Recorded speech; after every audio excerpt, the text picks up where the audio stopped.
Kabayan, Ginky, another jutay, another bahay. Kasama ko today si SNS Marie. Andito kami ngayon sa Shimada City, Shizuoka, Japan. At tara, silipin natin yung bahay na ito sa malapitan. Imagine mo, ganitong bahay ang uuwian mo after sa isang araw na bakbakan. At meron kang built-in na mailbox na may kasamang kamera para sa safety ng pamilya mo. At meron ka ng gripo kung saan pwede kang magkarwas. At diligan yung kaibigan mong tuyong-tuyo dahil wala siyang jowa. Char lang sa naul na diligan. At meron ka ng built-in na concrete pathway. Alam mo ba, mahal yung isang ganito. Kaya, nakasave ka na. At meron kang space dito na pwede mong paglagyan sa mga camping gear mo. Tara, pasukin natin yung bahay at sabay-sabay tayong ma-amaze sa design nito. Tingnan nyo naman kung gaano ka-modern yung bahay na ito. Naka-high ceiling siya, kaya malawak yung paningin mo pagpasok. Spacious yung ginkan mo at saka maraming space para sa mga sapatos ng mga bisita mo. Tingnan nyo naman kung gaano kaganda ng design ng bathroom area.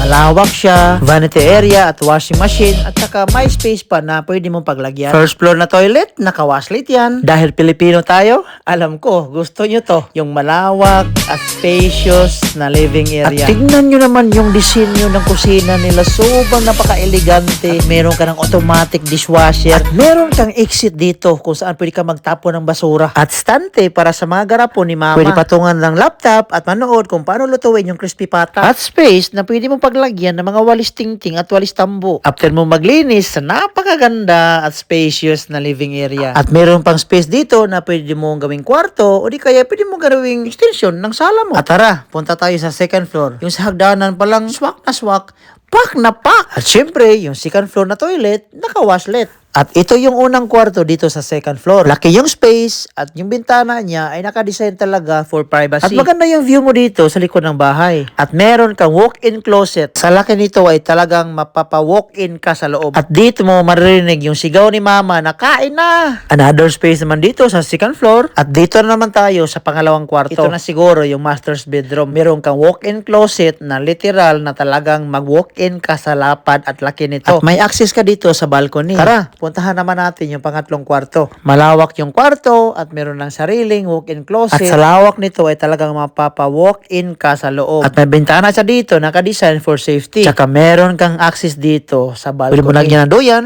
Pwede ka dito magsampay. Pwede kayo magtambay. Muha ma-chup-chup.